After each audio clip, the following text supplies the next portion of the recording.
The world woke up to a sunrise like any other, casting long shadows over the steel giants of Tokyo and the ancient stones of Rome. But silence is often the loudest warning. It began not with a roar, but with a vibration, a low-frequency hum that rattled teacups in London and cracked pavement in New York. Within minutes, the anomaly triggered a synchronized planetary scream.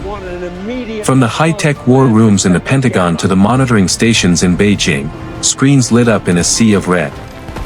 This wasn't nature taking its inevitable course, this was a lock being picked, a door being forced open from the inside.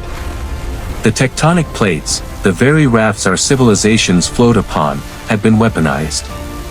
Deep in the Nevada wasteland, Sergeant Kalen Ryder receives the call that no soldier ever wants to hear: Code Black.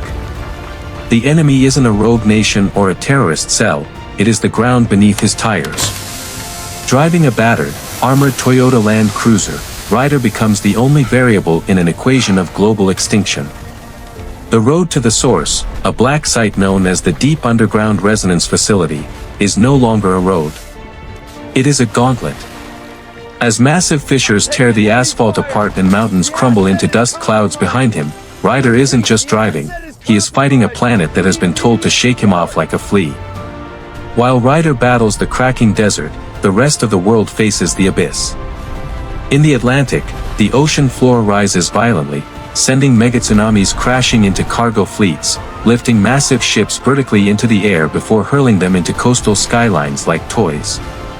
Across the African Serengeti, the ancient instincts of the animal kingdom kick in, creating a stampede of biblical proportions as thousands of elephants and zebras run from an invisible wave of energy. The icons of human history, the Colosseum, the Golden Gate Bridge, the Eiffel Tower, are reduced to rubble in seconds, destroyed not by war, but by the terrifying resonance of a machine buried miles beneath the surface. At the heart of this chaos sits Dr. Eris Thorne, a man blinded by a twisted vision of salvation. He believes humanity is the virus, and his creation, the tectonic resonance device, is the cure. Deep underground, three massive magnetic rings spin with terrifying speed, generating a blinding blue singularity that vibrates the Earth's core. Dr. Elena Chen, one of the original architects who realized the madness too late, tries desperately to override the system from the inside, but she is locked out. The countdown isn't measured in days, but in minutes. If the machine reaches critical velocity, the Earth's crust will lose structural integrity, and the planet will simply open up and swallow history whole. Ryder breaches the facility, a lone wolf entering the belly of the beast. The industrial corridors become a claustrophobic war zone of steam, sparks, and gunfire as mercenaries fight to protect the end of the world. Reaching the control room, Ryder faces the blinding light of the singularity. Dr. Thorne screams that it is beautiful, creating a new world from the ashes of the old. But Ryder knows there is no code to type, no button to press. The machine has too much momentum to simply turn off.